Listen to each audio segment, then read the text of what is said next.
Hey everyone, and welcome back to the Aether Hub and another Magic the Gathering video. I'm Simon, and today, for Orthos Army, we start the official lore season for Kaldheim.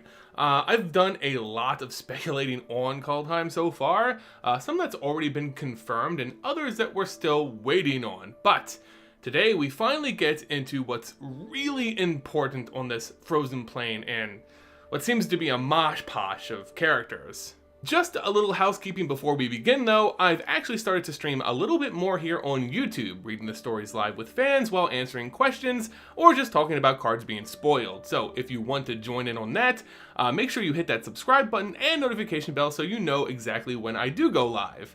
I also want to thank those supporting the channel over on Patreon. It's the best way to help us keep going, and of course, you get a lot of other benefits for that support, so check out all of those linked in the description below. And with all of that out of the way, let's get started with our story, Chapter 1 of Kaldheim, Travelers.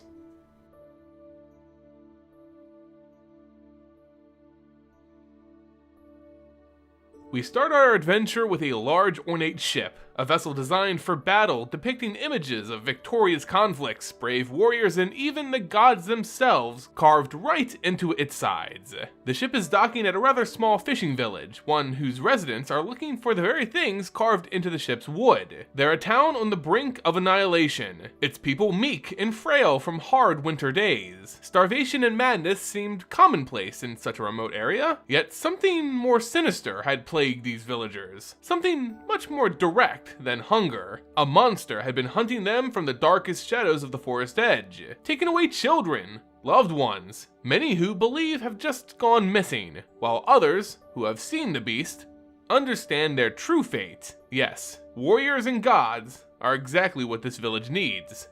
Those who trotted off the ship were strong and healthy, wearing ornate robes and leather perfect for travel. This lot looked to have traveled a lot, and one glance at their leader explained everything. These were Omenseekers, those sworn to the gods, granted sight beyond that of any mortal. Thus was their leader, a blind woman who introduced herself as Inga Runeyes. Inga met with the village elders, being offered a hot meal within their teetering long haul, as was traditional in Kaldheim. Hospitality was important to the mortals of this world because, as history had proven, you never knew when you could be unwittingly hosting a god in mortal form. So it was best always to put your best foot forward. Inga was no god, but she did look to help those who were suffering here. News had traveled far and wide of a monster, potentially one of the cosmos, plaguing the village. Cosmos monsters were born from the very creation of the 10 realms of Kaldheim. Yet, they call none of those realms home. They stalk the in-between, using the branches of the world tree to go as they pleased. Certainly, a cosmos monster would be a disastrous find on any realm, but it would need to be faced all the same. On the other hand, it could just be a dire bear or a pack of wolves. Certainly, this would be a far less interesting, but far safer option as far as monsters go. Inga didn't travel alone. Beside her was an elderly-looking man with a strong aura about him named Assi, and even stranger, a woman in foreign garb named Kaya. Out of the party, it was Kaya who seemed to be most interested in the tale of a monster. She seemed to control the conversation and acted as if she led this expedition despite not recognizing normal customs or understanding the wilderness of Kaldheim. She was a very strange woman, who apparently was hired by an unknown source to deal with this monster situation. The Omenseekers were commissioned at Kaya's request to take her to this village and aid in her hunt. Still, Kaya didn't seem like a hunter the villagers had ever seen before, nor did they believe that this party would be as successful as they hoped. Kaya, the planeswalker from another world, did in fact start this party. She didn't know who commissioned this hunt, but the reward was far too juicy to pass up. Someone had offered her a chest full of coins, but they were no ordinary coins. They were the melted down currency of about 10 different planes, forged together to make brand new currency. Whoever offered this bounty was not of Kaldheim, but had taken a particular interest in the events going on here. Of course, this little detail was kept from both Inga and Assi. Kaya was growing accustomed to her time on Kaldheim. It was a little cold for her liking, but it seemed simple, far less complicated than her time spent on Ravnica. She remembered back to becoming the paragon of the Orzhov Syndicate, their guildmaster, gaining the seemingly endless wells of spirits under their control. Kaya has a special relationship with ghosts. Her magic can sever the spiritual bond to the mortal world, effectively killing them again. But on Ravnica, with a god-aspiring dragon using her as a pawn and almost destroying the entire plane, Kaya looked forward to a more tame adventure. Still, her time on Ravnica taught her what it meant to be a hero, and the Gatewatch, which she joined, continued with those teachings. So despite taking payment for this job, Kaya felt like it was the right thing to do. That stopping this monster made her feel more like a hero, like she truly was a member of the Gatewatch. With news of the monster confirmed by the people of Aldergard, Inga and Assi began to break camp and set out war parties to help track the beast. Assi kept with him a close companion, a raven, who sat upon the old man's shoulder. He set his bird loose with an order. It was to scout out the region and look for signs of the beast as the hunting party tracked on foot. Kaya and the others grabbed their things, and the hunt began. Kaya noted that the woods of Kaldheim seemed eerily quiet. She was used to the hustle and bustle of cities, the feeling of cobblestones beneath her feet. Even death offered no silence, as she regularly spoke with the dead, or at least was attacked by them. Inga explained that the Aldergard forests are a strange and old place. The Omenseekers are renowned explorers, but even they do not hold much knowledge of this place. It's too far from their ships and brimming with danger. This would be the farthest an Omenseeker had ventured into these woods for countless years. The men began to talk amongst themselves, spinning tales of the terrifying cosmos beast, Seraph, the wolf who eats worlds. Maybe he was what they were hunting. Hopefully not. Or truthfully, their hunt would not be a long or successful one. Finally, a sign broke the silence. Assi's raven, Haka, had returned, whispering to the old man. They had the direction of the monster. The hunt was on.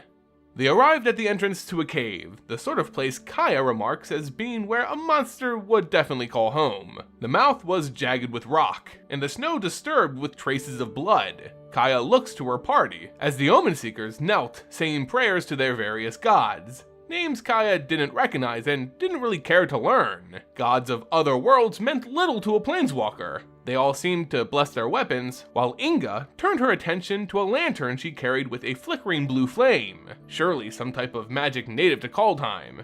Kaya had no big battle axe, just her twin daggers, small and unimposing at first, but if charged with her special brand of magic, could cut loose the very soul of her victim. Together, they all entered the cave. As they make their way through the cave, the scraping of leather boots and the wood handles of weapons knocking against what sounded like metal, the sound reverberating all throughout. The cave's interior was coated with a type of mineral Kaya had never seen before. She asked the others if this was possibly the site of an old mine, but no one could give her an answer. An uneasy feeling rushed over Kaya. Something was wrong here, but she was unable to accurately place that feeling. Finally, nearing the end of the dwelling, Kaya hears the sound of something feasting. Turning a slight corner, she gets her first glimpse of the hulking beast. At first, it appeared the figure hunched over the corpse of a dire bear seemed to be enjoying its meal, all accompanied by the sound of flesh being ripped from bone. However, upon further inspection, this thing wasn't so much eating the dire bear as it was mutilating it. Its arms, long, gangly, and muscular, were elbow deep into the carcass, ripping, tearing, and absorbing. This was certainly no wolf they're dealing with. In fact, Kaya nor the others had any idea of what they were witnessing. Then, the creature noticed them. It was a tall, thin monster with a body of raw pinkish red color. Its strong limbs ended in a mangle of sharpened talons. It had two additional sets of arms, smaller and closer to its chest, twitching like the legs of a spider. Its head was the strangest of all, a skull-like headplate flanked by razor-sharp tusks and bone-like antlers. It was all a milky white, much like the color of bone, but still somehow reflected the light of Ingna's lantern, as if it were a type of metal. The beast let out a horrible screech, a sound similar to the roar of a bear, but as if it was dusted with metal shavings. It was as unnatural as anything Kaya had ever heard, and now this thing charged right towards her. Kaya was able to roll out of its way, but two Omenseekers were not as lucky. One was stuck clenched in the beast's powerful grasps, while another was run through underneath by its other. The Omenseekers were still alive, it seemed, though fastly connected to the monster's extremities. It was as if their bodies were joining with the monster's. It turned again towards Kaya. By this time, the other Omenseekers had surrounded the monster, creating a semicircle and jabbing at it with long spears. Others, emboldened by their brethren, hacked at the long arms of the beast, causing gaping wounds to spill forth a dark ichor. But to Kaya's shock, the wounds seemed to knit back together just as quickly as they appeared. Their weapons were useless, but hers, infused with spiritual magic, could possibly cut deeper than its flesh. It charged at the Omenseekers, but its advance was halted. A blue light seemed to coalesce, then harden around one of the arms of the monster, until the arm itself was frozen in a spell. Kaya traced that spell's origin back to Ingna's lantern. Though she lacked sight, her binding magic seemed quite potent indeed. Taking this opportunity, Kaya charged her daggers with a sickly purple glow that was her ghostly magic and charged in kind. Leaping at that bound arm, Kaya slashed through meat, bone, flesh, and spirit alike. She could feel the very threads of what kept this thing together become severed, as its arm was lopped off just below the shoulder. Kaya was pleased. As the creature roared with its metal-grinding tone, it took a dead Omenseeker and placed its body right into the wound where its arm had been. As the body was absorbed, another arm began to slowly regrow in its place. The experience seemed painful, judging by the noise the monster was making, but at the end of it, the muscle flexed and bone popped into place, and the monster was whole once again. It seemed this thing didn't have a soul to sever in the first place. The creature again charged, but rather than dodge, Kaya used another of her unique spells, turning her body into a ghostly ether and having the physical attack phase right through her. It was a nifty trick against most opponents, but this thing was going to require a lot more than a swift strike to take down. Though she was able to avoid physical attacks with this tactic, it required too much of her magic to sustain. Since the only thing that caused any real damage was her magically infused daggers, she would need to drop this ether form and charge her daggers for another shot at killing this thing. As she fades back into the physical world, Kaya used her footwork to avoid the monster's attacks, dancing about the cave gracefully as the lurking monster swung wildly at air. Her daggers were swirling with magic. It was time to strike. But Kaya had noticed, far too late, that the monster wasn't just randomly attacking in a frantic manner, it was hurting her, coaxing her towards the back of the cave where the wall would make her nimbleness meaningless. This thing was smarter than she gave it credit for. It was thinking, planning. As the monster again reared back its arm for an attack, it failed to bring it forward. Again, Inga had trapped it within a field of blue magic that bound it. Another arm was raised, and another spell was cast. The creature was trapped within this ward, open and vulnerable. But the monster then shocked Kaya by ripping off one of its very own arms, leaving it hanging midair, still bound by Inga's magic. Without hesitation, it swung at Kaya with its stump, threatening to pin her against the cave's wall. Kaya managed to phase out just before impact, re-emerging just to the left of the monster as its weight pivoted. She saw a chance. The beast turned to face her as a deep voice bellowed throughout the cave. "Enough!" The sound was jarring enough to even cause the beast to halt, even if just for a moment. Kaya took that moment and hacked at the creature's thick leg, cutting clean through and leaving it off-balanced and crippled. It used its one main arm and its remaining smaller arms to prop itself back in a hunched position with its single intact leg. With its mobility compromised, Kaya believed she could go for the neck and end whatever this was, once and for all. But that voice, it again compelled Kaya. It had come from the old man, Assi, but it wasn't the voice Kaya had associated with his kindly nature. The man's opened white eye poured forth a beautiful array of colors, greens, blues, and purples, that lit up the entire cave, as his sickly frame melted away, leaving something of brilliance behind. This new figure derived the monster, calling it the most foul thing he had ever seen in all the realms. That not even the demons of Immerstrom were as filthy as this monstrosity. The monster again launched an attack, despite being injured and missing limbs. Apparently, what this figure had said had actually gotten through to it. But again, its attack failed. It hit an invisible wall of magic, one so thick that even Kaya doubted that she could phase through it. Again, the monster attacked, but again, it had failed. It appeared trapped by whatever magic not Assy, but whatever this guy was using. The monster looked at Kaya, and then to Assy, as if it was uncertain, confused, and backed up to flee in the opposite direction. Kaya shouted at the Omenseekers to stop it, corner it now so they could destroy it. But even before the thought came, the monster had vanished in the most peculiar of ways. It had leaped into the walls of the cave, covered in this sheet-like metal growth, and its body dissolved into it like it had jumped into a pool of water. And like that, it was gone. Kaya had this sinking feeling that this thing was certainly not of Kaldheim, but could it really be a planeswalker? Do planeswalkers come in this variety of ugly? Ingra was the first to speak, turning to this new person, who she referred to as Allrund, a god. Kaya had heard some of the Omenseekers say prayers to this Allrund, who apparently was with them since the start of this expedition. The cleverly trained Raven should have probably been a big hint. Even so, Ingra expressed her amazement as Allrund explained that he and the other gods oftentimes explore the mortal realms in disguise as to observe without being observed in kind. But Kaya didn't care. She accosted Allrund for letting the monster escape. He could have stopped it with its magical fields or collapsed the cave, something, anything. The others gasped audibly at how she was talking to a god, but Allrund wasn't taken aback, simply asking if Kaya intended to continue her hunt of this creature.